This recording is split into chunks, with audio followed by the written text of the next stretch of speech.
Today's show is about the L word, the dirty word, liberalism. I will explain to you what a liberal is, and I can do it because I am one. You will hear the case for liberalism as our country moves toward more extremes on the hard left and the hard right. I'll explain the difference between being a liberal, which I am, and a leftist, which I am not, on the Dershow. With the end of the Trump presidency and the end of really the Trump era after his acquittal, I would have hoped that we could return to a sense of normalcy, by which I mean reopen the marketplace of ideas, stop censorship, stop this kind of cancel culture that we're experiencing. But it's just getting worse. It's just getting worse. We're hearing case after case of where social media are banning people, deplatforming people. Bobby Kennedy has just been taken off his platforms because of his controversial views on vaccination. Look, I don't agree with Bobby Kennedy on many of the issues that he sets out, but he has the right to express his views, and readers and listeners and viewers have the right to accept or reject his views on the merits. We still haven't seen a return of Donald Trump to his various platforms. Now we have a Supreme Court of Facebook, which is supposed to decide all these issues. And their biggest decision so far is that Facebook's decision to ban the showing of nipples in an anti-cancer film, and a film about how to identify early breast cancer. The Supreme Court overruled that and said nipples are okay. And it's also okay to insult various ethnic groups. No standards, ad hoc determinations, and we're still experiencing refusals of universities to invite people who were purportedly and speaking out on behalf of either Trump's policies or Trump's rights. Modern McCarthyism is rampant. But on the show today, I want to make an important distinction. Many on the right, and I hear it all the time on Fox and on Newsmax, and I read it in newspapers, many on the right falsely blame liberals, and listen to the word carefully, liberals, for this new McCarthyism. And I'm a liberal. I've been a liberal all my life. That's my identity, a liberal. I'm a liberal. And so I want to defend liberalism, and I want to distinguish between liberals on the one hand and the left on the other. I'm a liberal, but I'm not a leftist. Yeah, maybe I lean slightly left when you compare me to those who lean slightly right. Yeah, I favor gay rights. I favor a woman's right to choose abortion. I'm in support of environmental remedies. I support fair and equitable taxation. Yeah, I espouse reasonable gun control without violating the Second Amendment. Yeah, I'm a liberal. I'm a traditional liberal. And it's not generally the liberals who are pushing for censorship, deplatforming, cancel culture. It's the left. The left has always had a tradition of censorship. The left supported Stalin. The left supported Mao. The left supported many other kind of Castro, the Venezuelan dictators. These are totalitarian dictators of the left who have long supported what many Americans on the left today support. Free speech for me, but not for thee. Free speech for the left, but not for the right. But liberals don't support that. What is a liberal? A liberal is somebody who supports tolerance, open-mindedness, a willingness to change one's mind based on debate and the marketplace of ideas. A liberal supports due process. A liberal supports civil liberties, free speech for me, thee, and everybody else. Now, I want to acknowledge that prior to the Trump presidency, there were many, many more liberals out there. Liberalism was a significant part of our culture. And I think the Trump presidency and the hatred that was caused by the anti-Trumpers moved a lot of people away from liberalism toward the intolerant left. And so I think there are fewer liberals today than there ever used to be. And that's a terrible, terrible tragedy, particularly for those of us who support liberalism, kind of a kinder, gentler, more forgiving country, one that seeks fairness, one that's in favor of civil rights for all. I think we're seeing a diminution of liberalism and a movement, again, in our divided country toward you're either right or you're left. There's no center. There's no more liberal Democrats, conservative Republicans. You're either a right-winger or you're a left-winger. When the definition of centrist is now Mitch McConnell because he finally went after Trump, having stolen a Supreme Court seat by his maneuvering, we know that we're losing the center. We know that the middle is in trouble. And with the middle being in trouble, traditional liberals and traditional conservatives are being squeezed out. Now, what do traditional liberals and traditional conservatives have in common? Both groups are civil libertarians.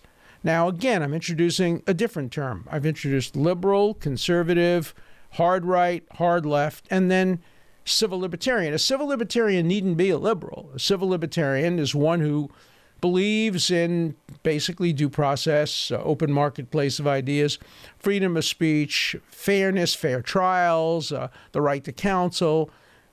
Civil libertarian can be a conservative, can be a Republican. When I was on the national board of the American Civil Liberties Union and then the local board in Massachusetts, we had a lot of Republicans on the board, conservatives. They were conservative civil libertarians. Today, you have a lot of conservative civil libertarians, but you don't have a lot of left-wing civil libertarians. The only thing that's left on the left for civil libertarians are us liberals. And so liberals are getting a bad name. We're getting a bad name because there are so few of us. And when you see who's censoring the Nicholas Kristofs of the world and the Common Cause, they used to be called liberals.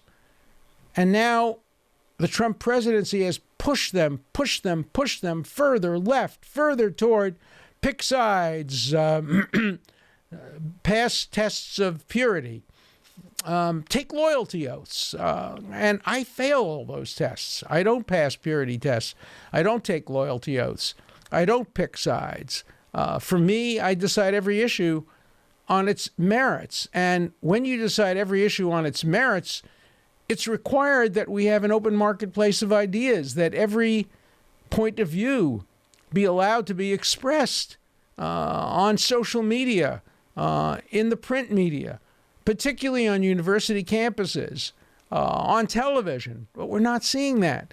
My point of view, a liberal point of view, is hardly heard. I'm too far toward the center for CNN. I'm too far toward the center for Fox, and many other media. The New York Times wants today only left-wing op-eds.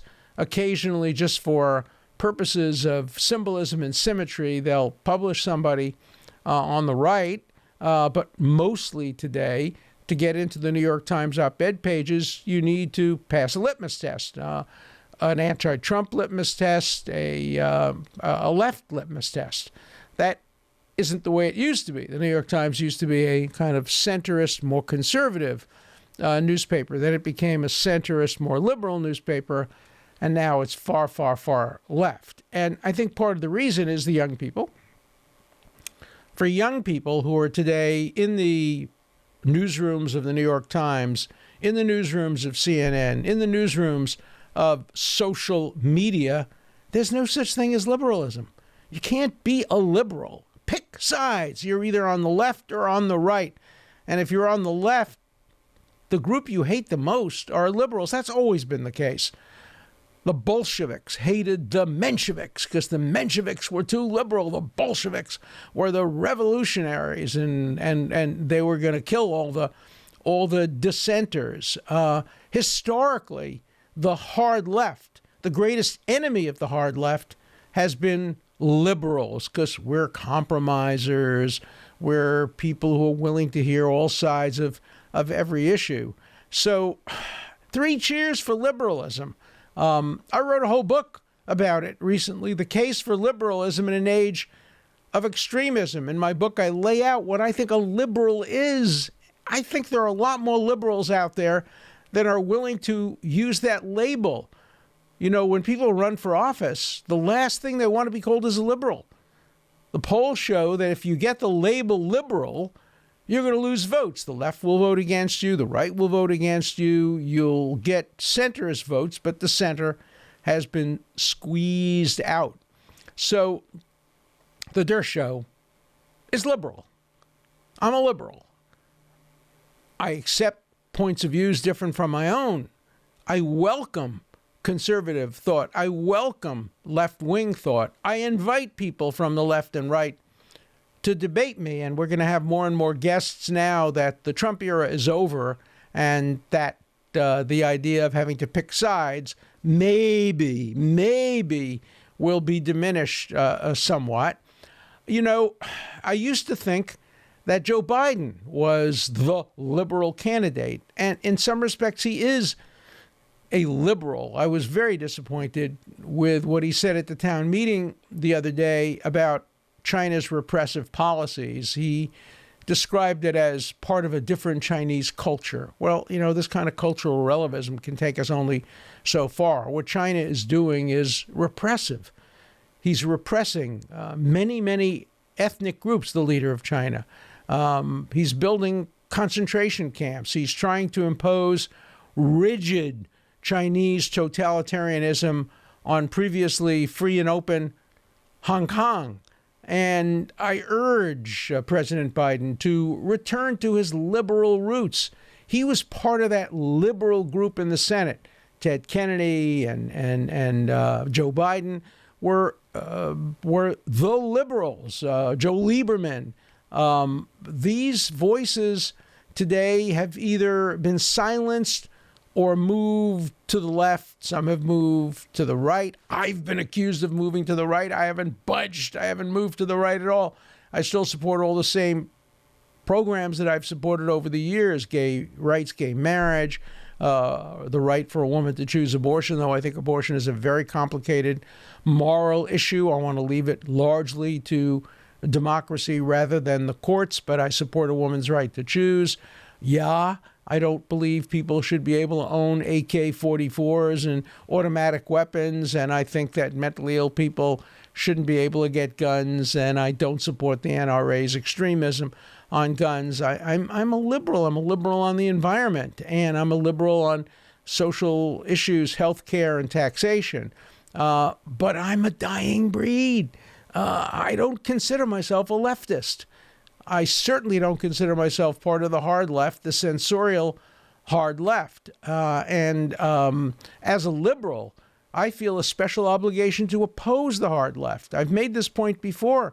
I think centrist conservatives had a special obligation and have a special obligation to oppose the hard right, to oppose white nationalism and white supremacy and other extreme forms of hard right, hard right. The same way I think liberals have an obligation to oppose the extremes of the hard left. You know, look, we're a centrist country. If you do polls and you ask people's opinion on a range of issues, I'm not talking about the policymakers, I'm not talking about the pundits, I'm not talking about CNN, I'm not talking about the editorial room of the New York Times, I'm talking about the average guy on the street. You ask a range of opinions of men and women all around America, and you will find most Americans are closer to the center than they are to the extremes of right and left. But what's happened is the media, the pundits, the universities have pushed us toward right and left. And that's not a good thing for America. We thrive at the center. We were and are the greatest country in the world because we never had a strong communist party. We never had a strong fascist party.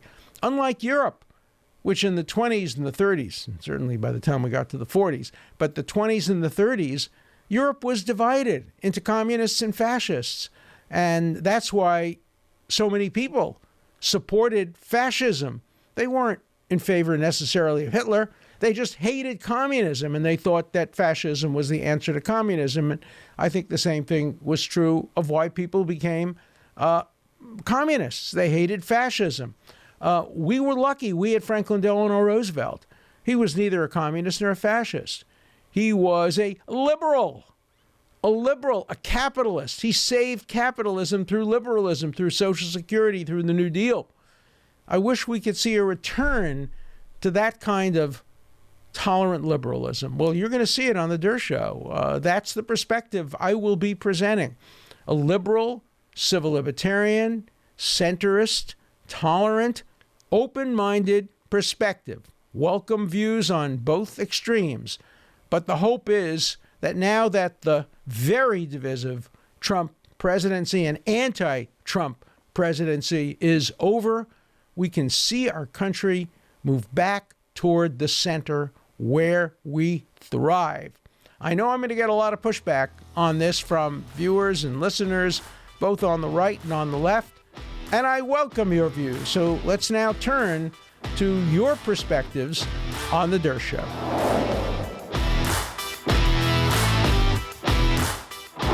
Let's begin with today's first phone call.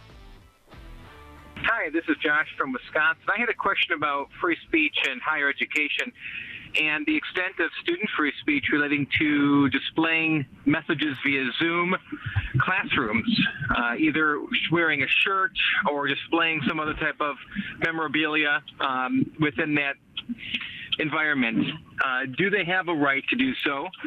And if so, under what court precedents or law would that apply? And if not, what are the restrictions on that? It's a great question. The leading case involving high schools is a case called Tinker, where a student came to school, I think it was a T-shirt, I can't remember exactly, which carried an anti-Vietnam War message, and the Supreme Court upheld his right to do so. My favorite case along those lines, though, is a case involving a guy named Cohen, who during the Vietnam War wore a jacket in a courthouse. And the jacket said F, and then it had the next words, the next letters, the draft, F, the draft. And when it came, and it was, he was punished and held in contempt or whatever. Case came to the United States Supreme Court. And his lawyer got a letter from the marshal of the Supreme Court saying, we all know what the F word is, but please do not attack the dignity of the court by actually saying the F word in the courthouse itself.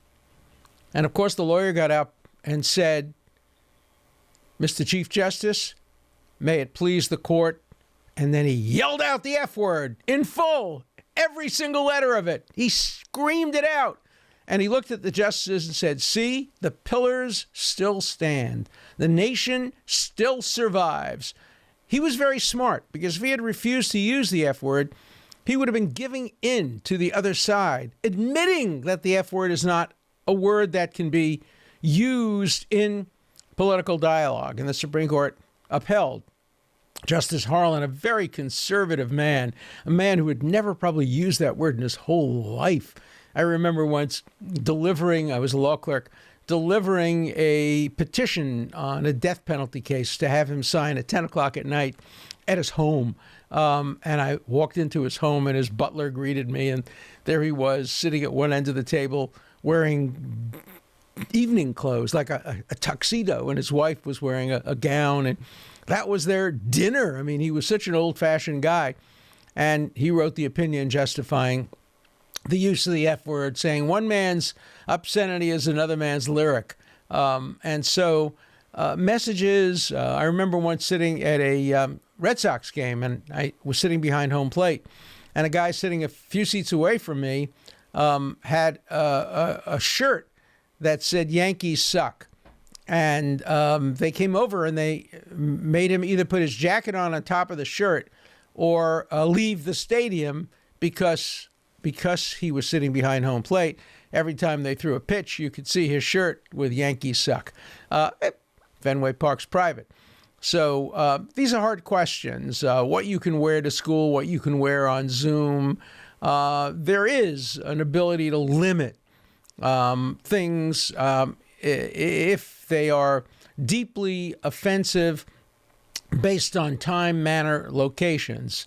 So there's no definitive answer. I think in general, the courts tend to resolve these cases in favor of free speech, certainly during the golden age of free speech. Whether or not that still exists in the minds of the justices of the Supreme Court, we'll wait and see. My name is Sandra Doan from Jacksonville, Florida. I'm concerned in the new administration when I hear references to these equity programs, and I'm not quite sure what that means. Do they possibly violate the individual rights under the Constitution? Thank you. Thank you for this great show. I completely agree with you. I'm very concerned also that in an effort to create greater sensitivity toward equality and away from racism, we are going to start demanding loyalty tests. And what if you're a dissenter? What if you don't necessarily agree with the programs that are now being pushed? For example, the public schools in New York. One public school in New York, it was a big story in the paper the other day, how it's demanding all parents of students to examine your whiteness. And it gave a scale of 7 degrees of whiteness. White supremacy, privilege, benefit, etc. They see the world in racial terms. They have a right to do that, but they have no right to impose that on the children in school. They have no right to impose it on people who see the world differently. We have the right to believe in Martin Luther King's view, which most black leaders today categorically reject. At least the leaders that are making these kind of decisions reject. Someday, King said, I hope my children and grandchildren will be able to live in a world where people are judged by the quality of their character and not the color of their skin. No, that's not what we're hearing today. We're hearing today identity politics. People should be judged by the color of their skin. And if they're white, they get a demerit. And if they're white, heterosexual, male, oh my God, Yale, male, and pale, you can't get anywhere today if you fit those characteristics of privilege. So, yeah, I think racial justice is extremely important, but imposing a particular view on everybody, ranging from elementary school students to people who want to get jobs in universities. The University of Chicago had a program in its English department, one of the most famous English departments in the world, requiring basically an oath of allegiance toward their view of how to change the curriculum. Shakespeare is being banned from certain school curriculums, because he's a racist, a sexist, a misogynist, an anti-Semite, you name it. He's also the greatest writer in the English language. He invented, along with the King James Version of the Bible, modern English. And the idea that we ban it because he reflected the views of his time, teach it, and teach the views of his time. I'll never forget a meeting I had. My wife and I went to see The Merchant of Venice in New York, and we went backstage because I'm a friend, or I know Al Pacino, and I asked him, and I videotaped it because I was teaching a class on Shakespeare and the law. Yes, I taught a class on Shakespeare and the law. I also taught a class on baseball and the law. But in my class on Shakespeare and the law, I asked Pacino, who just finished playing Shylock, is Merchant of Venice an anti-Semitic play, or is it a play about anti-Semitism? And of course, Pacino, who's very, very smart, said it depends on how the actor plays it. And the way he played it, it was a play about anti-Semitism and the scourge of anti-Semitism. Who knows what was in the mind of Shakespeare? But Shakespeare is such a great writer that you can interpret him and use him to teach a range of issues. Othello obviously reflects very, very stereotyped views of black people, of Moors.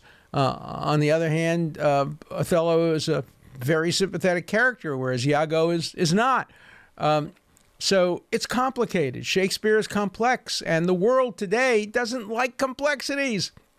It likes simplicity. You're on the side of blacks, you're on the side of whites. Pick a side. Choose. Trump, anti-Trump, black, white.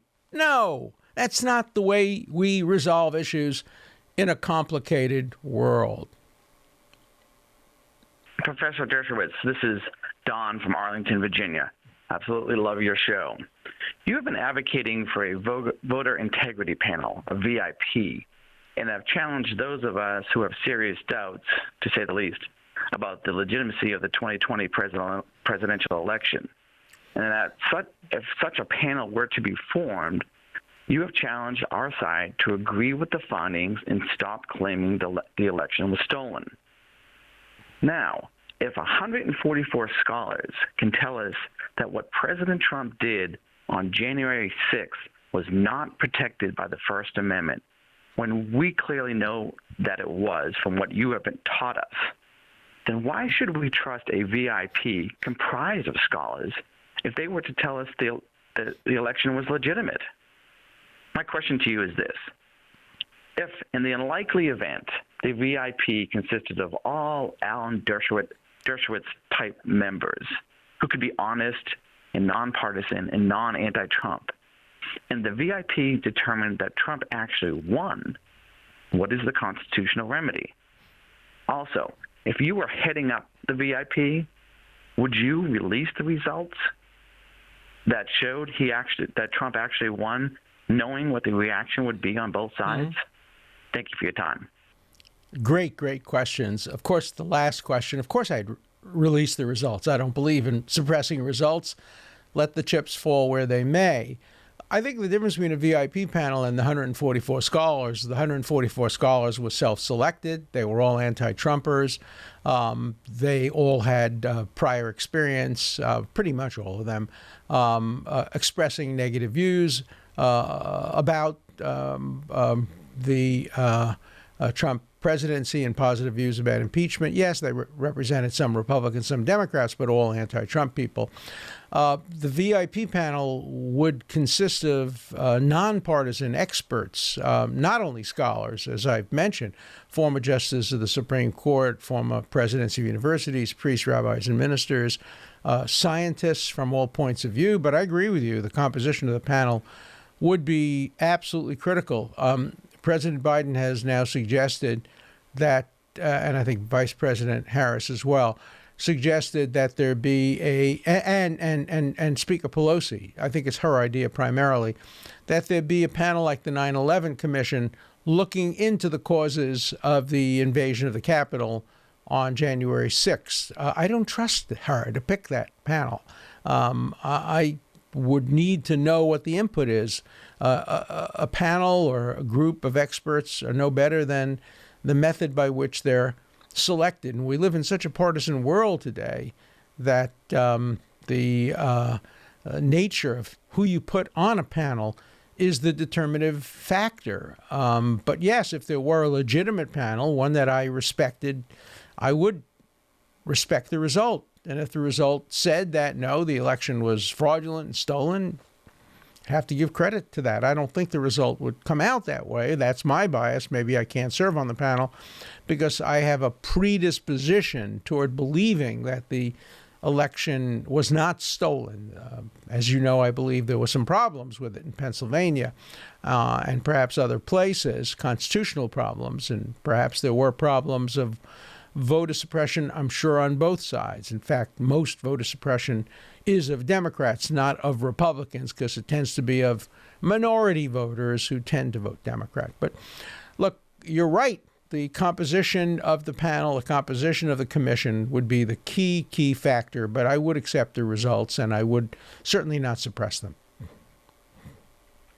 Yes, Professor Dershowitz, I was listening to your commentary about the Trump endgame that you made today, and the question that that kind of I don't hear anyone mentioning is if it was a fair election for Donald Trump, or unfair election for Joe Biden, if they felt like that it was so unfair to Donald Trump and very fair to Joe Biden, why didn't they just go ahead and do why didn't Joe Biden himself say, well, I want this to be a fair, square election. Why don't I just go ahead on and we do a computer audit, and not just an audit, an all-around check, seeing that there were votes overcounted. If Joe Biden wanted to have a fair election, or he didn't have to accept the nomination that the media gave him. That is my dispute on that. It's an interesting point. We know that the election was disputed by Donald Trump very vigorously, still is to this day. Should Biden have said, look, I want to make sure everybody accepts the results of the election, so I'm prepared to file an amicus brief saying the Supreme Court should take the case and look at it. I'm confident the court would come out my way, but let the court look at it. Be an interesting perspective. It's a lot to expect from a winner of an election when he's been announced the winner, challenging his own election. But it's a very interesting perspective. It certainly would have given more credibility to the election on the part of those who today still continue to dispute it. Professor Dershowitz, this is Ryan from Utah. I recently found your podcast, and I have to say I've been very impressed about your unwavering support for the Constitution, the Bill of Rights, and specifically, as of late, the First Amendment. I wanted to get your take on something. The Democrats have been very public about their all-out assault on the First Amendment through this impeachment process and trial. But going on in the background, they've also started an assault on the Second Amendment through House Bill 127 that's been introduced in the House.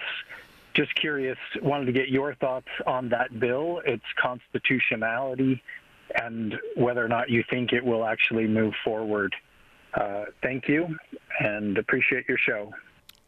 Well, thanks for giving me a homework assignment. I don't know what Bill 127 is, so I have to do my homework. As soon as the show's over, I will read the bill and give you my assessment of its constitutionality. I'll just tell you in general, if I were writing the Constitution today, or if I were writing it back 225 years ago, I would not have included a Second Amendment. I don't think the right to bear arms deserves the status of a constitutional right. I think we're the only constitution in the world that has the right to bear arms. Somebody told me that maybe there's something in the Swiss constitution about it, but we're certainly among the only countries in the world that have a right to bear arms. To me, that's more of a legislative matter. It should be decided not as a matter of constitutional law, but as a matter of legislative preference. But the Second Amendment's there, and I don't want to change it. I would have written the Fourth Amendment differently. I would have written the Fifth Amendment differently. I would have probably even strengthened the First Amendment, but I don't get to write the Constitution, and I don't get to want to amend it because I like the Bill of Rights. And I think if you start amending any of the Bill of Rights, you'll end up amending many of the Bill of Rights. So I accept the Second Amendment, and I accept the Supreme Court's decision in Heller, though I think it could easily have gone the other way. The Second Amendment is drafted horribly, D- in draftsmanship. It doesn't tell us, basically, whether there is an individual right to own and possess weapons. It talks about militias and etc. And so there's a historical dispute about what is meant by the Second Amendment, but I don't want to abolish it. But I'm in favor of reasonable gun control. The word reasonable appears in the Second Amendment. So I'm in favor of a reasonable approach to gun control, which means a waiting period. It means disqualification of violent felons and mentally ill. It means ending the loopholes that allow people to buy guns at flea markets and gun fairs. No, I don't like that. So I'd have to look at every statute on its face and see whether or not I personally agree with it. But in the end, it's up to the people and then ultimately up to the courts. Wow, what great questions. Again, a seminar in constitutional law ranging from the First Amendment to the Second Amendment to the integrity of elections. Great questions. I always enjoy the wits that really completes the Dershow. So let's have more of your questions, and please, more of you subscribe, tell your friends about it. Everybody who watches and listens to the show seems to like it. So I want to get more people to listen to it because I'd like more people to like it and more people to call in. So expecting your call on the Dershow. An important part of the Dershow is your voice, your questions, your comments. Please call 24/7. The number is 216-710-0050. Keep your comments short and to the point. Again, the number for you to call 24/7 is 216-710-0050. Hard questions, criticisms, everything's fine. Just keep your questions short, and I'll answer them all on the Dershow.